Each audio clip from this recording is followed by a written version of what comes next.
Um, Again, I'm Julie Bates. I'm the Donor Relations Manager here at IEF. And thank you all for joining us. We are going to turn it over now to Sarah Conley, who is our Conservation Coordinator, and she is going to introduce you to our fabulous presenters. Thank you, Julie. Good afternoon or evening, everyone. We're so glad to have you here, and we have an incredible second half of our coffee, cocktails, and conservation today. So get your happy hour ready for some great elephant talk.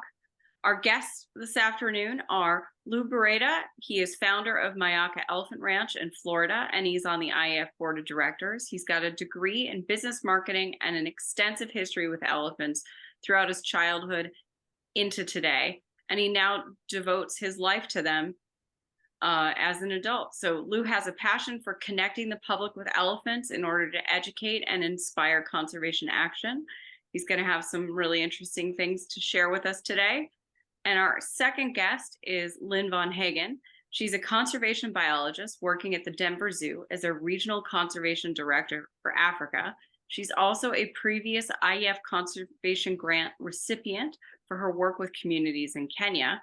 She conducted collaborative research in the Tsavo ecosystem for over 6 years intermittently and has valuable experience in readjusting your whole life to work in the field. So we're actually very interested in what she has to say as well. So we're going to start with Lou. Let me share his slides, and then Lou, you can take it away.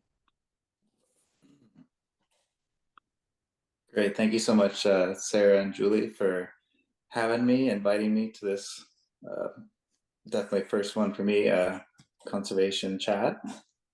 But introducing myself, I'm Lou Barreda. I'm the executive director of Myakka Elephant Ranch, and I'm on the board of IEF. You can go to the next one there. So like Sarah was saying, I do have a lifetime of experience with elephants.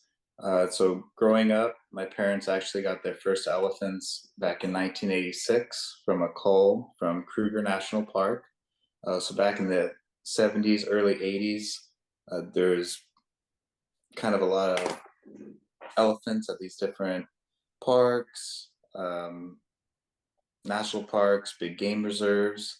And the breeding was actually going well because they were in protected areas, not a lot of poaching. So they would actually have too many elephants to sustain the resources for all the other animals, and they would have to do culls. So back then, they would cull the herd. They left the babies as orphans, and that's what they would send to Europe, South America, and the United States. So my parents got their first 3 baby elephants from Kruger National Park. So growing up, my family did a lot of different things with our elephants. We were in movies, documentaries, operas, theme parks, educational programs at state fairs. We were at Miami Metro Zoo one year doing educational program, circuses, all types of events, more on the entertainment side. But 10 years ago, I kind of retired from that and really wanted to make everything about educating the public on elephants, doing conservation work, and really involved, and that's kind of where I got involved. So go to the next slide there. So my conservation journey really started back in 2019 when I attended the Conservation and Research Symposium in South Africa. So my family and I really wanted to expand and find a place the right place to really donate and support. And we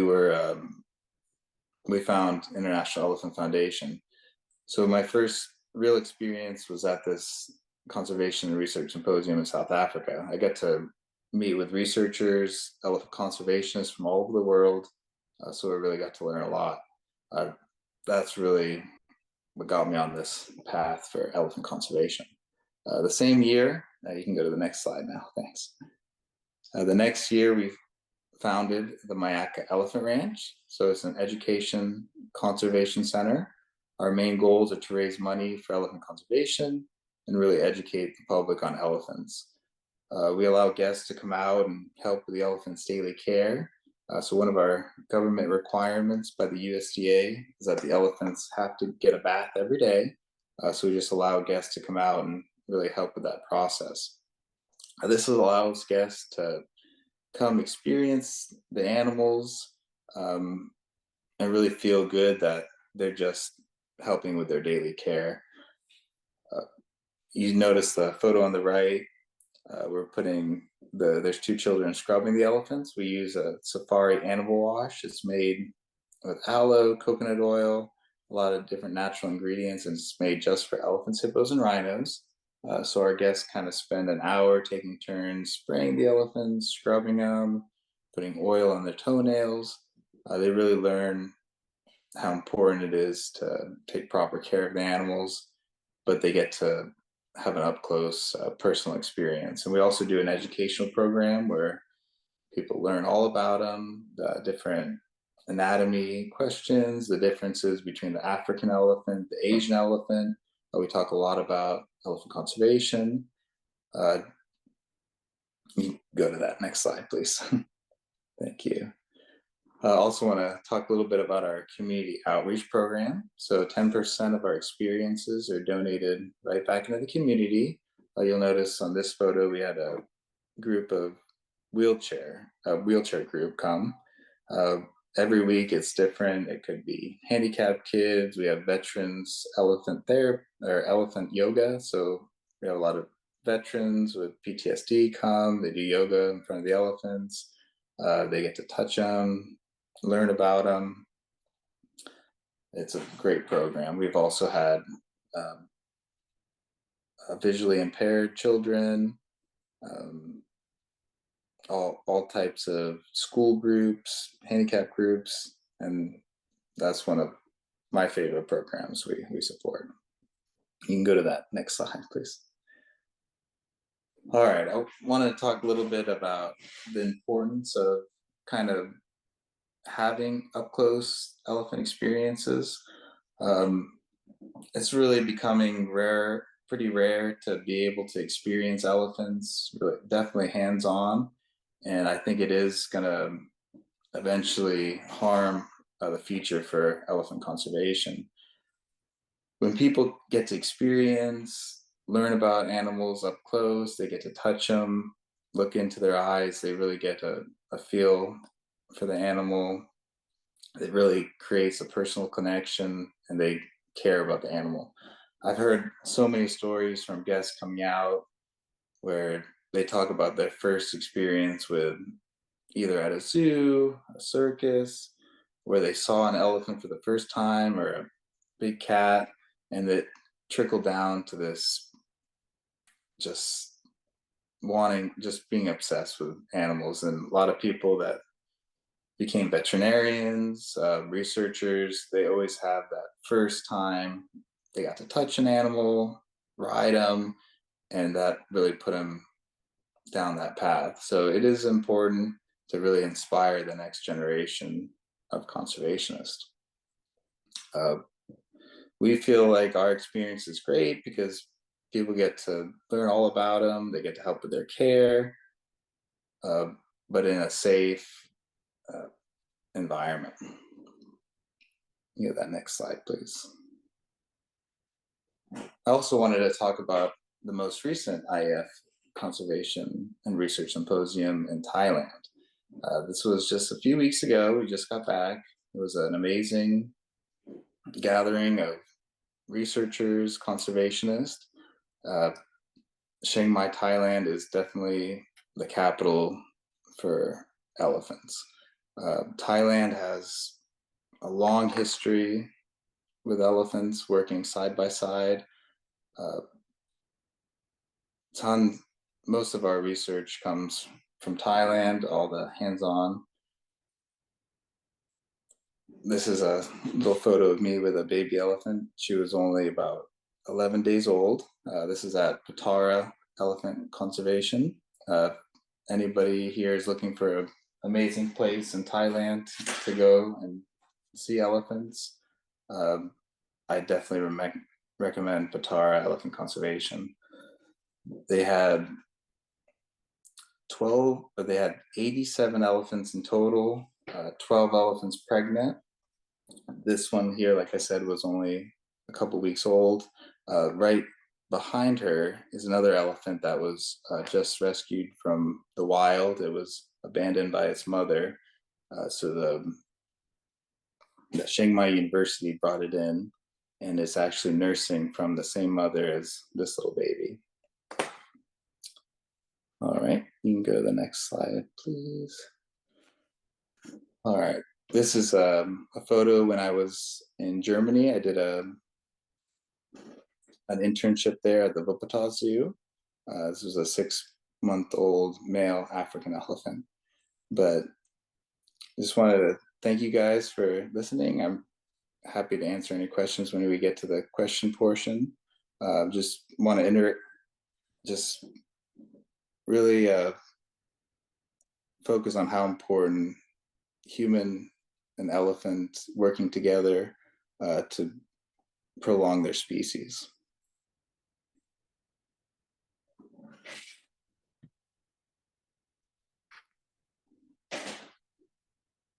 Thank you.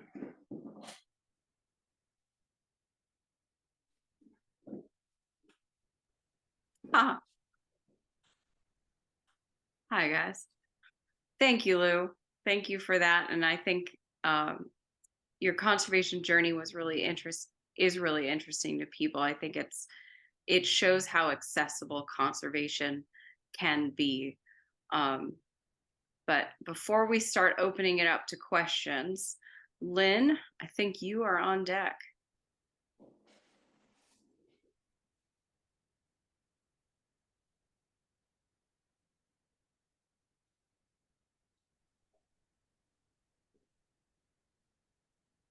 Okay, can you see that all right? Can you hear me okay? Yep, you're all set. Thank you. Okay. Hi, everybody. Great to be back with IEF. I am so grateful for their support in the past that has helped me as I started my career in my master's and PhD. Support from them on our research project in Tsavo. That's what I'm going to talk to you a little bit about today, and then where my journey has taken me now. And this first photo, I'm just in love with because it's really why we're all here today, is to try to secure a future for all 3 species of elephants. So my prior work was in East Africa, in Kenya. Little map there to kind of show you where we were working. This was part of a collaborative project between our partners at Wildlife Works and Western Kentucky University and Auburn University. You can see on the right, this is a wildlife corridor that we were working in. Rukinga is the ranch that has the dotted lines. And that was a wildlife sanctuary, which was reclaimed from being a cattle farm at one point.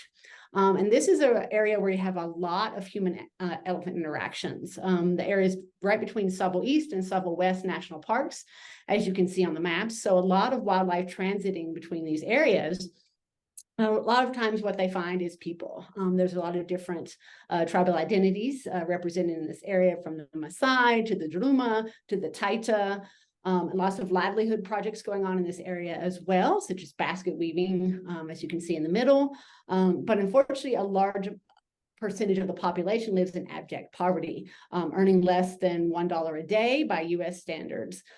So when interactions with elephants occur, especially with crop raiding, which is the main form of interactions, which are negative, it can really impact food security for local people.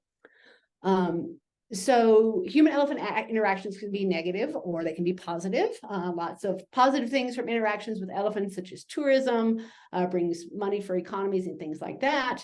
But a lot of times these interactions are negative as people are competing for space with elephants and for resources. And that's when they kind of turns to human-elephant conflict. As you can see in this photo, a pastoralist is there having to share a water hole with some very large bulls, which can be a bit of a scary encounter. And the hardest part of this is when elephants like to forage on crops, which is sometimes called crop raiding. So elephants will leave these areas of sanctuary or safety, come into farms at night and have a big dinner on corn or other crops that farmers have grown. Many farmers are subsistence farmers, meaning that they eat what they consume and then they sell the rest, and that's their only form of earning money for their family. So you can imagine it's a very frustrating experience when you're living in fear of elephants coming into your near your home at night, and they're also eating everything that you're growing to survive.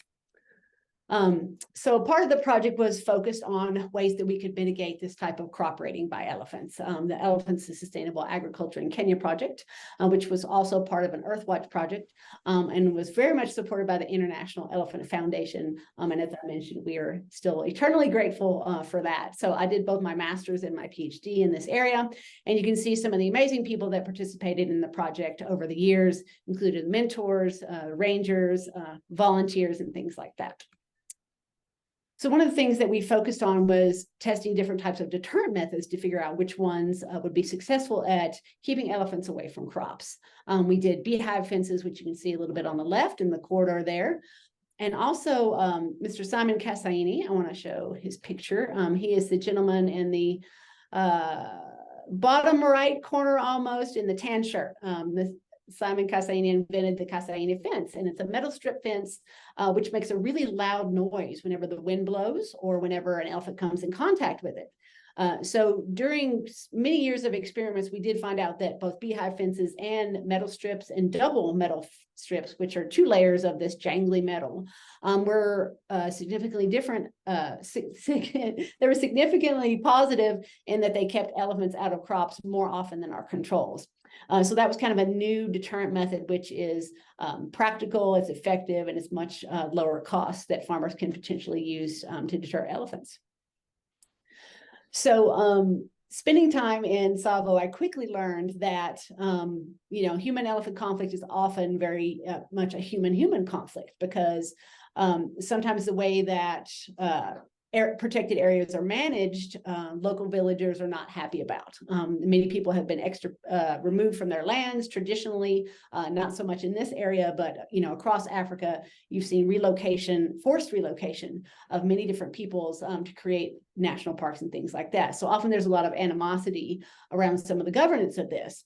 But what we wanted to do was figure out how these interactions with elephants were impacting people's livelihoods across multiple dimensions, socially, culturally, and as far as education, all these other aspects of it, because we wanted ways to figure out how we could inform policy and decision-making in wildlife agencies, and find ways that we could make sure that local people had a voice in these processes. So some of what we did was some different surveys and modeling sessions that were carried out by a local woman named Miss Helen Kiute, who was amazing in what she did. So we had survey sessions from 6 villages surrounding Rukinga Wildlife Sanctuary in the corridor, with participants from those 6 villages totaling over 200 people. So we got information about how they felt about these interactions with elephants, and really understanding, as you can see from that model on the right, that the communities co-created, there's a really advanced understanding of how human-elephant conflict impacts all these different types of social, ecological, cultural factors. So if there's one takeaway from all the work we did is, it's probably already well known, but local people really are the holders of this really important information on not only how these interactions occur, but what some of the impacts are and how we can potentially deter them. So this is a lot of words on this slide, but I won't go into each of them, but some really interesting results from our surveys. Like farmers mostly blame most of crop losses on elephants, when in actuality, there are some other animals as well, other wildlife such as eland that are often in the farms as often.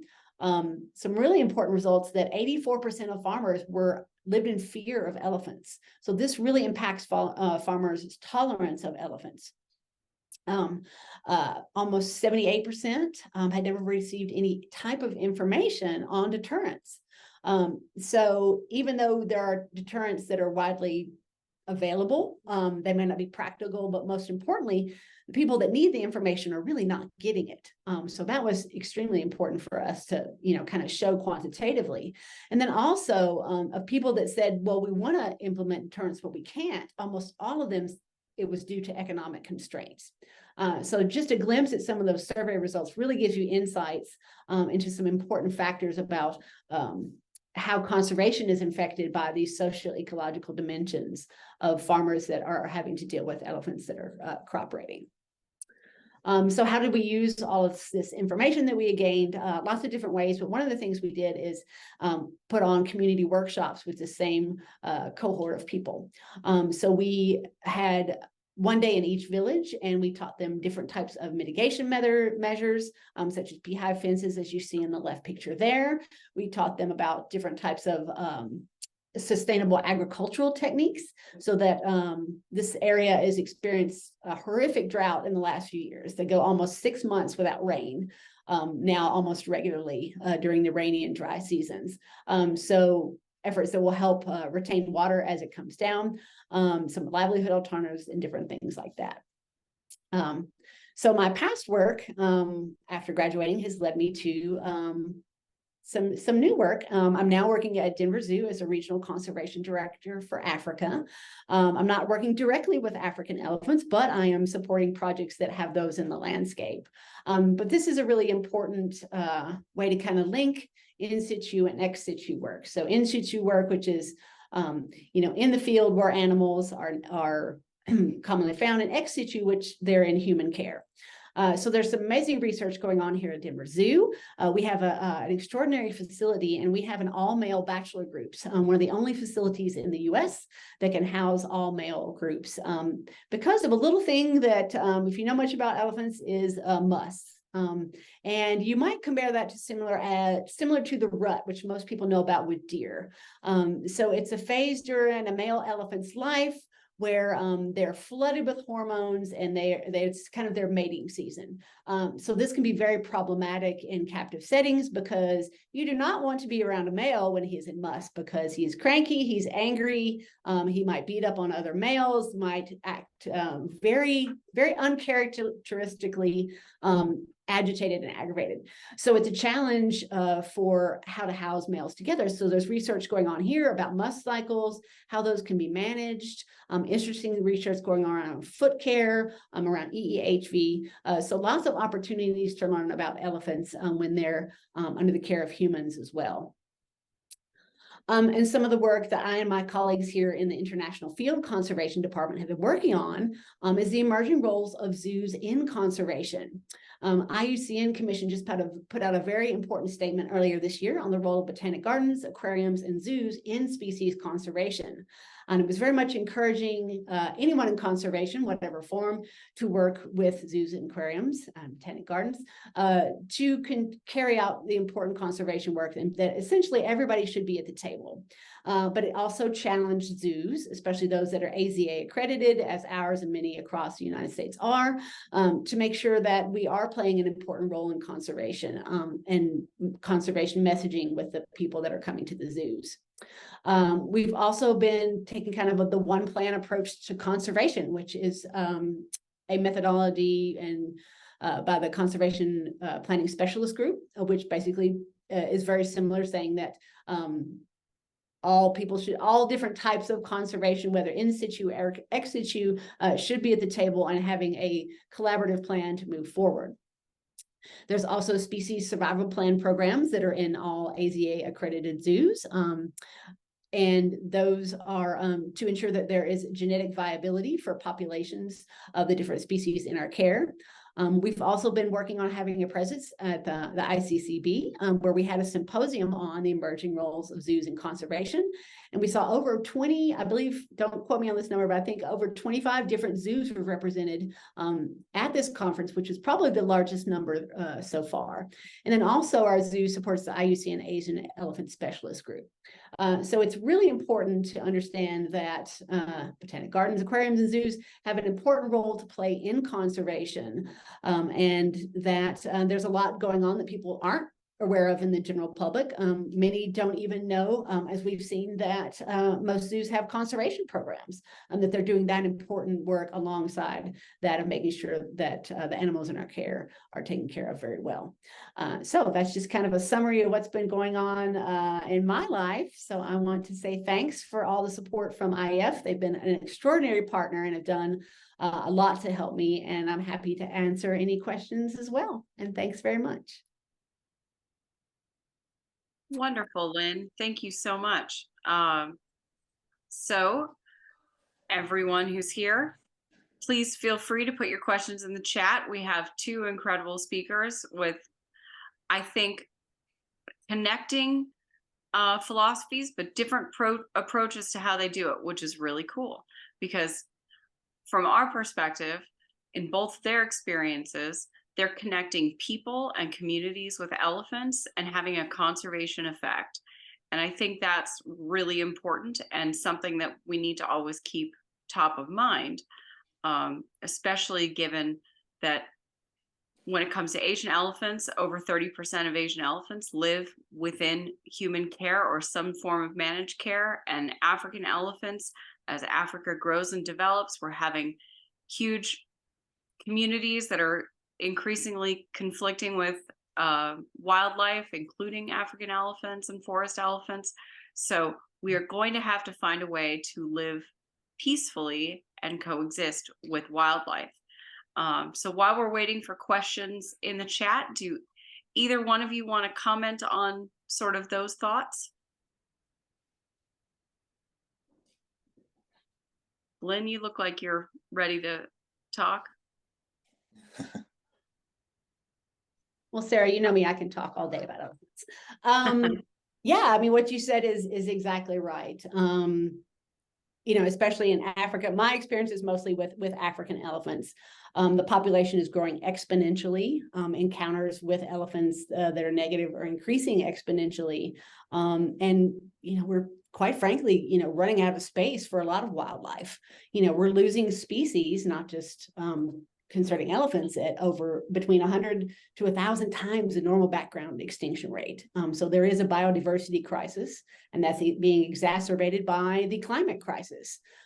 So yeah, finding ways to coexist with all forms of wildlife, including the world's largest land mammals, is going to be a challenge for us in the coming decades. So organizations that make sure to keep that at the forefront, whether it is elephants in human care or elephants in the wild, is super important. And really, I'm really excited that especially the IUCN and other organizations are coming out and saying, look, this is a big crisis and we've got to all work together. We all love animals, you know, and also asking zoos, botanical gardens, and aquariums to make sure to step up. So keeping all of us in check to make sure that we are doing you know, the jobs that we have and set out to do, and making sure that we make sure conservation is at the forefront of everything we do. So, yeah. Absolutely. Lou, do you have anything to add on that? No, definitely. As you said, kind of put your money where your mouth is. If you say you're focusing on conservation and major zoos want to help the animals, really, we all have to work together and make sure we're actually doing our part. Absolutely. So in our chat, we have a question for both of you. What can the average person do to help conserve wild elephant populations? Who wants to go first? I'm sure we both have lots of similar thoughts on that, but the first thing would be to, you know, he just said it, get out your wallet and put your money where your mouth is. Support organizations that are on the ground doing active conservation work, that are working to make smart decisions that will help conserve wild elephant populations. You know, there are so many threats to both species: habitat loss, habitat connectivity, you know, human wildlife conflict. Poaching crisis is still going on. There are many countries like Kenya, where I have worked, that have it pretty much under control. They lose very few elephants to poaching for ivory still, but that still occurs. So there's all these different threats to elephants. And I think organizations like IEF and others that you would support have to take a holistic approach. So you can't just throw money at one specific thing. There's so many pressures in these different ecosystems. So making sure that you're donating to the right organizations is important, but also there's things that you can do in your daily life, like your consumer choices. So making sure that the products you use not just aren't affecting elephants, but other wildlife species as well. So make sure they are wildlife friendly products that you use, or that they don't affect any of the ecosystems where these animals live. And I'm sure you have some more. That's all I can think of at the moment. but there's a lot of things you can do. Absolutely. Lou, I know that you guys talk about shopping responsibly when you're giving your talks at Myakka. Do you want to tell people a little bit more about that? Yeah, well, I was kind of referring to Lynn as the expert there, but yes, like she was saying, the palm oil, the different things are very important. Like our gift shop, we support kind of trying to buy local things from Kenya, different places in Tanzania, Africa. A lot of women are collecting snare wires, making jewelry, different things like that. So there are different ways to shop where you are helping conservation. Awesome. Some more. Okay, go for it, Lynn. I was going to say that, Lou, that's a really important point, is there's a whole lot of consumer conscious brands now. And even if they are not, selling something that comes from the ecosystem where you see elephants, there are many organizations that donate a portion of their proceeds from the sales of their product to different conservation products. For example, we just did a rollout of some of our conservation products, and we served elephant-friendly tea. And that is a product that gives back to conservation, and the tea that they harvest is done so sustainably and things like that. So from anything from beach towels to food products, consumer consciousness is a big driver of markets right now. So take a look when you're gonna buy something big, and look at that company and figure out, okay, do they donate a portion of their proceeds to environmental organizations, or even specific elephant charities are like that. So yeah, conscious choices is an important part of it. Absolutely. And that goes to everything from your Christmas candy to Halloween candy, right? Cheyenne Mountain Zoo, I think, is the zoo that puts out every holiday what sustainably farmed palm oil products you can buy to give out at Halloween, or to give out during your summer ice cream social, whatever, because palm oil is used in almost everything. And then I know, Lou, in your gift shop, you sell Hadithi crafts, which is something that Lynn is absolutely connected to. And so maybe you guys can talk about that, because those are really cool.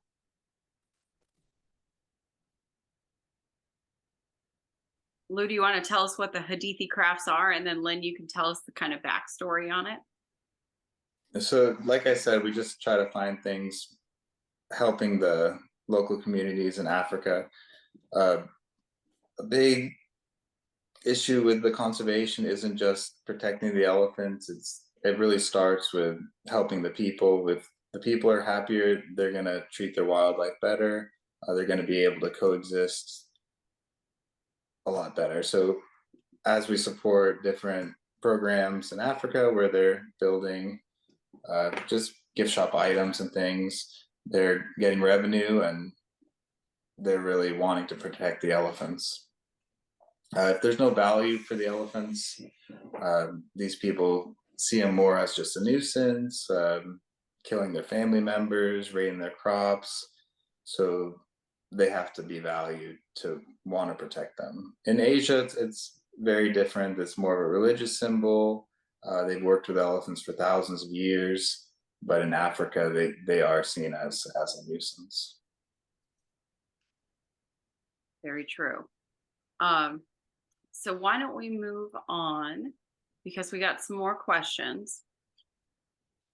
Lou, you talked about the internship you did at Wuppertal and kind of the research you did as far as conservation and things when you set up your facility. Can you talk about your path as far as where you went to learn, like what the average person could do if they wanted to do something like you? How would they start work with elephant conservation? That's a great question, Sarah. Every other day I probably get that question from a guest, and it's, for me, it's an easy answer that I was born into elephants. I did adapt and get involved with conservation more recently, but the short answer is shoveling a lot of poop. So that's where I learned about elephants, really hands-on, growing up with them, working all around them. But I've done different internships at zoos. I've been to South Africa, now Thailand twice, really trying to expand my knowledge. But for a new individual trying to really get into the field, it would be working at a zoo as either an internship or trying to get hired in an elephant program. They do ask for a lot of experience. So right now, maybe a biology degree. There's different zoos that focus on animal husbandry. That would definitely help. But really just applying to a zoo to get hands-on experience. Makes perfect sense. Now, Lynn, I know you took a sort of different route to wildlife conservation. Maybe tell us a little bit how you got there and, well, how you kind of rearranged your life around elephants. Sure. So definitely my path to work with elephants is much more circuitous than most. I actually went back to school as a non-traditional student about 20 years later than most. So I had always loved wildlife, especially elephants, since I was a kid. I just didn't really know which direction to go. But finally, as I got older, I was stable enough to where I could go back to school. So went and redid my undergrad, and then ended up working to get my master's, and happened to find a great lab with Dr. Bruce Schulte, who's been a long time supporter of IEF. And that's how I got to know you all, and how I ended up getting to go to Africa and do work there with African elephants. I was, of course, over the moon to be able to kind of fulfill my lifelong dream of getting to do conservation and getting to do it with one of my favorite species, probably my favorite species. And so from there, I went on to do my PhD as well. And then after being done with my education and we're learning all these amazing lessons, which Lou, you touched on it. It's very important. And you realize that very quickly when you get these ecosystems that the people are the biggest part of the equation, and finding out how to make that coexistence between people and the landscapes that they live in. So definitely a sociological component of my work as well. And then after graduating, I took my time. I was very fortunate to be able to take some time to decide, where I wanted to be in conservation. And I found a position that Denver Zoo just happened to have open. And it's a little bit different than where my academic career was taking me, but now I am actually working to support conservationists on the ground and across the African continent. So there's a few important lessons there. It's never too late to go and do what you want to do. Don't think that if you come in 20 years behind everybody else, like I did, that you still can't achieve whatever goal that it is you have that may or may not really be related to elephants, but wildlife in particular. There's a lot of trial and error that comes in being in conservation. And anybody that's in conservation will tell you they don't do it for the money. But I was actually turned, I can't tell you how many times I've been turned down for grants. I didn't even make it into my PhD program the first time. I didn't make it into the second year.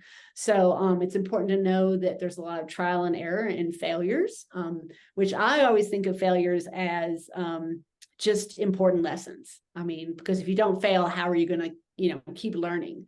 And also that sometimes you just got to ride things out and see where life is going to take you, because I did not expect to move from, an academic training in Tennessee all the way out to Denver to be fortunate enough to support conservationists that are doing important work in Africa. So yeah, how you get there is often quite varied, but if you just keep plugging away and keep your eye on whatever your goal is of whether it's conservation, working with elephants, working with other wildlife, just stay with it and keep at it, and you'll get there eventually.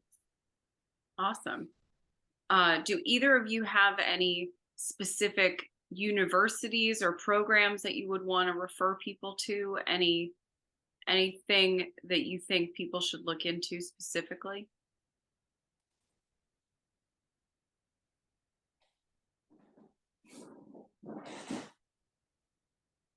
Lou, do you have anything? Sorry, not so much for schooling. Like I said, I got a degree in marketing, so Yeah. Well, I think the important thing is there's a lot of aspects of elephant conservation. So there's on the ground conservation, there's genetic research, there's working with elephant diseases, there's working to improve the life of elephants that are in human care. There's just so many aspects. There's the illegal wildlife trade. So if you are wanting to work with elephants or other wildlife, find out what your niche is, and then try to find the labs that are working in those areas. So here at CSU, there is George Winnemeyer. He is a really great elephant scientist. He's very, works a lot with statistics. So that's a great place to, if you want to be more on the statistical analysis side of it. Dr. Bruce Schulte at Western Kentucky University, who I was with, very much does conservation aspects, but also does elephants in human care as well. So really finding out what aspect of any type of conservation that you want to be in, and then search for the different labs that have people working in those, not necessarily places, but in those spaces. And there's also, just because a lab does not currently do specific elephant research. Auburn University, where I went for my PhD, they did not have any ongoing elephant projects. And I came in and was able to link my master's and my PhD and do one of their first elephant projects. So it doesn't always have to be species focused. If you focus on conservation in general, you might, if you have prior experience, bring a new aspect to a lab like that. So that's always my advice for prospective grad students, is kind of figure out what is your niche, what is it that you are good at and that you want to focus on, and then find the people that are doing that work, whether it's with your species of choice or not, and then open conversations. You don't have to wait until they have a position open their lab. Start a dialogue, cold email them, tell them that you followed their work, that you're interested in them, and here's what you're hoping to do.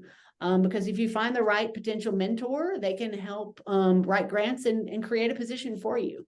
So there's lots of ways to kind of make your own path if you're wanting to go into academic work.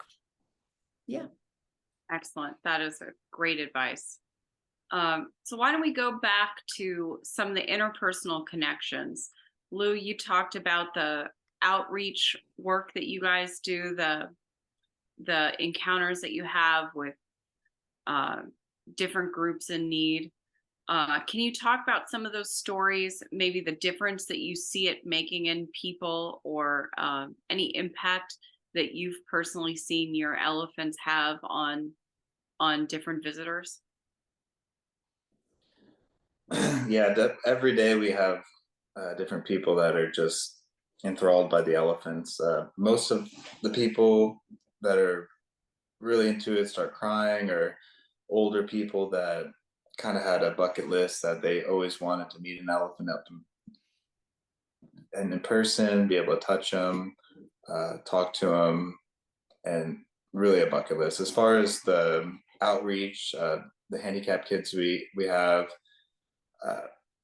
it's always different reactions, but they always are just so interested, and they want to touch, they want to be hands-on.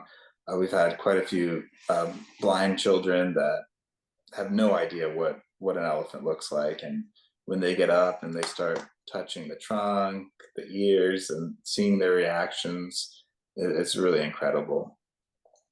Because otherwise they would have no idea. And I would really like to see in their head what they picture, because elephants are so unique and they have such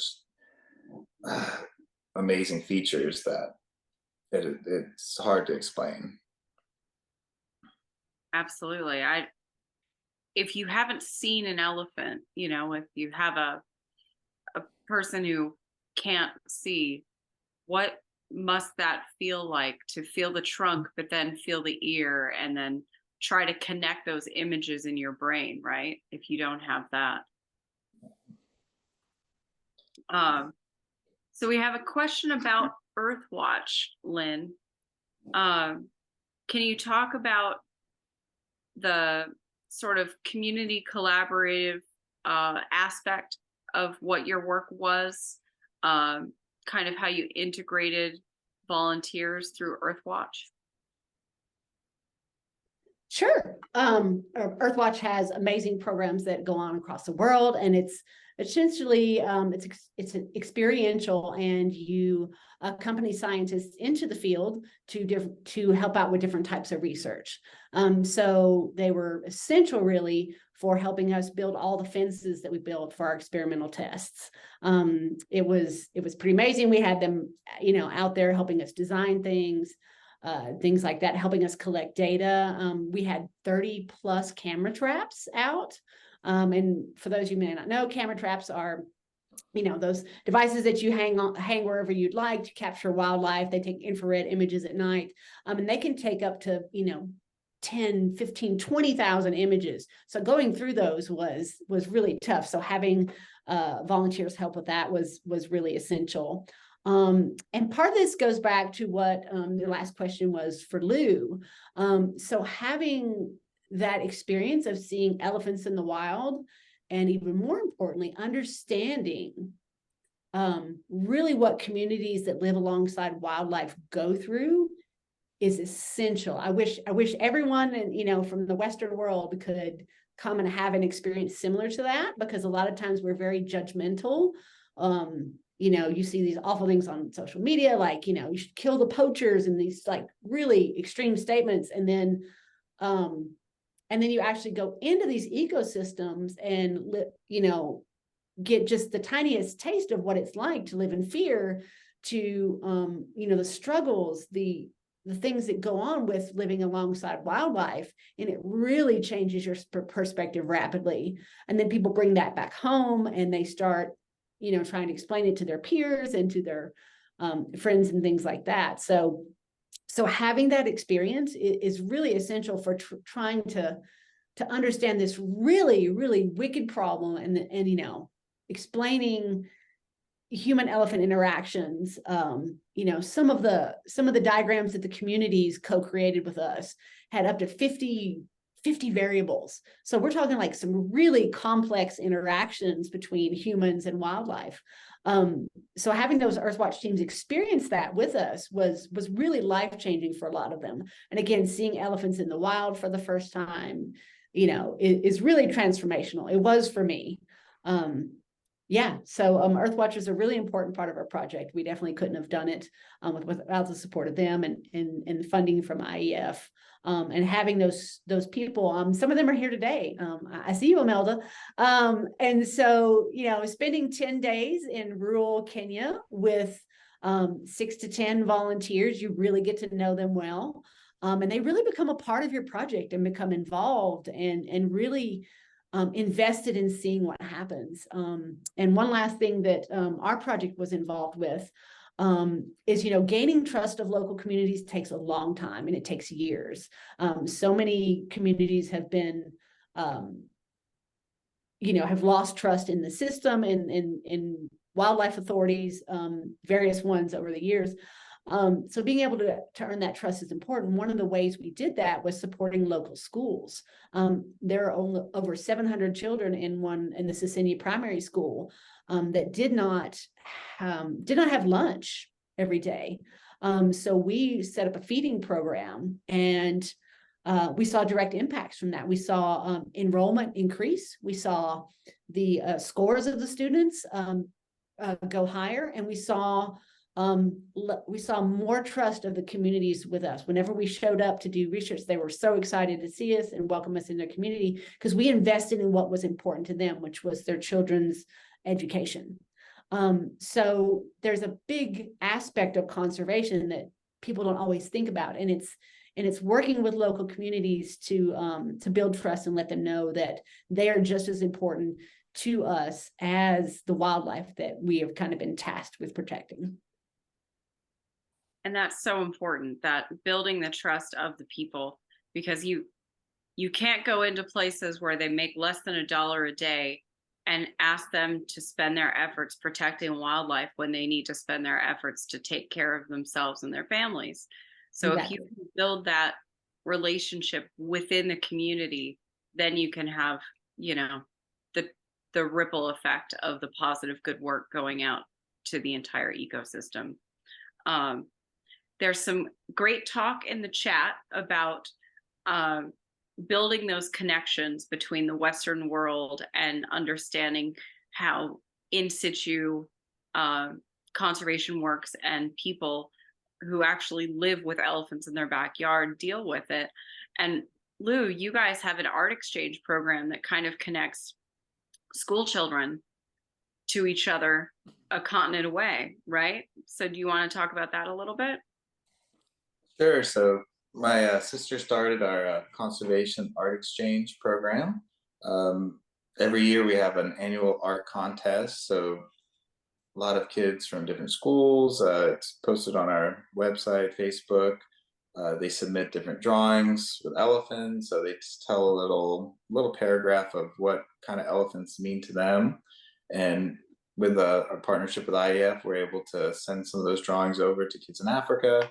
And really the thought is that kids in Africa will see those drawings and really get a sense that people on the other side of the earth, without elephants roaming naturally, still care about them, think about them. They're kind of an iconic species.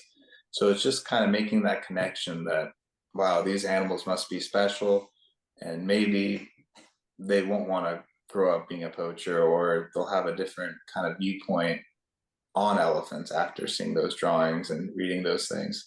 And then kind of vice versa, for kids to understand what they're going through would be kind of the next step, and would be a nice connection. Absolutely. And that's building lifelong conservationists, because they'll remember that, you know, for their whole lives, and hopefully grow up to be the types of people who would sign up for things for Earthwatch. Lynn, you said someone in our chat is from Earthwatch. Maybe they want to share their experience. Yeah, I see Imelda. I don't want to pressure her and Mark, but if they would like to talk, they were some of my favorite volunteers from several years ago. And they had a really, really great time. But that is up to them. Absolutely. They're both welcome to share their experience. I think it's really important that people see that you can be a part of conservation, even if it's volunteering for an organization like IEF, or taking a volunteer vacation where you do work with projects like what Lynn led. It's really, there is room for everyone to find a way to help wildlife, to help elephants, and you don't have to devote your life to it. So Imelda, if you want to unmute, or you said Mark, either one of you, if you want to unmute and show your video. Yeah, it's this Mark. Can you hear me? Absolutely. Okay, Hey, Mark. I wasn't set up at all, and I had to scramble to get everything set up. Yeah, Melda's at Disneyland, so it's just me.